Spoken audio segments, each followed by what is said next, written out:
Imagine sailing to the very edge of the world, past the last island, past the last wave, into the shadows where no sun shines.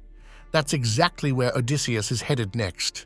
The sea grows black, the wind turns cold, and even the bravest sailors tremble as their ship drifts toward the unknown. Fresh off his vacation with Circe the sorceress, who, let's be honest, seems to have a thing for turning men into pigs, Odysseus receives a haunting command: sail to the land of the dead and speak to the ghost of the prophet Tiresias. Only then, Circe says, will he know the path home to Ithaca. No pressure. Circe provides him with detailed instructions. Find the river of ocean, dig a trench, and perform a blood ritual.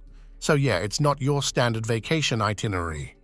But Odysseus, as usual, grabs his crew, sets the sails, and heads into the unknown.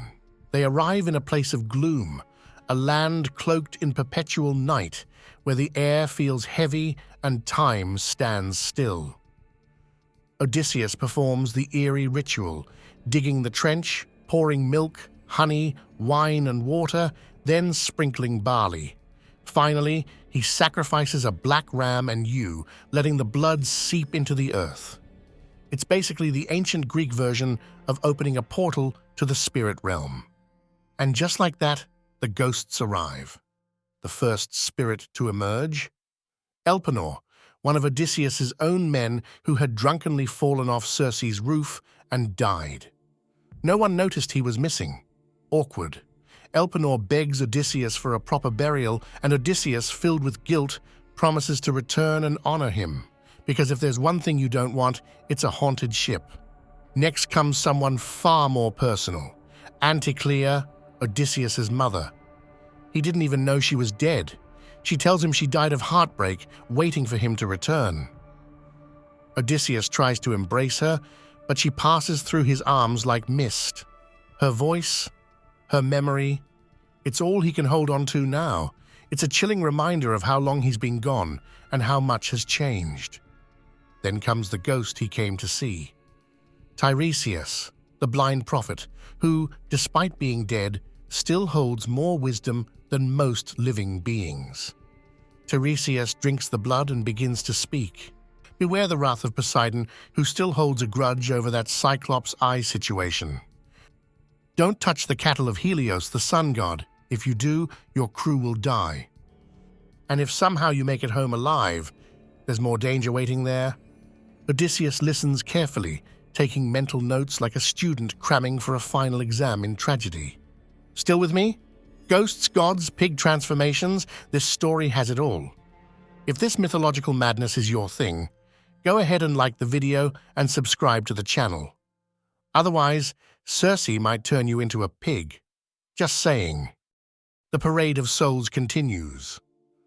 Odysseus meets Achilles, the legendary hero of the Trojan War.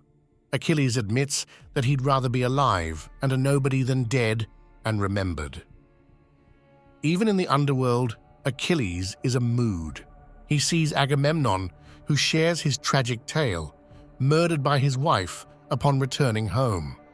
Agamemnon's warning? Be suspicious. Not everyone's going to be thrilled when you walk back through the door after 10 years.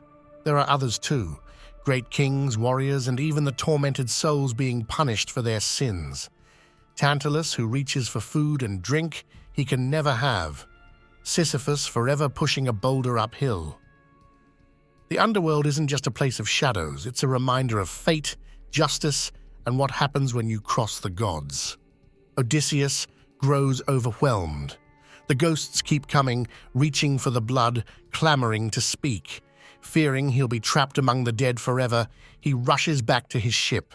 The crew pushes off, rowing furiously into the mist, back toward the world of the living. He carries with him warnings, sorrow, and a heart heavier than before. But he also carries knowledge, how to avoid doom and how to finish the journey home. What did we learn today? Greek heroes don't get rest. The dead have a lot to say, and if a god tells you not to eat something, don't eat it. Want to know what happens when Odysseus and his crew pass the island of the Sirens? Or how they deal with a six-headed sea monster? then make sure you subscribe and stick around. The Odyssey is far from over, and the worst is still to come.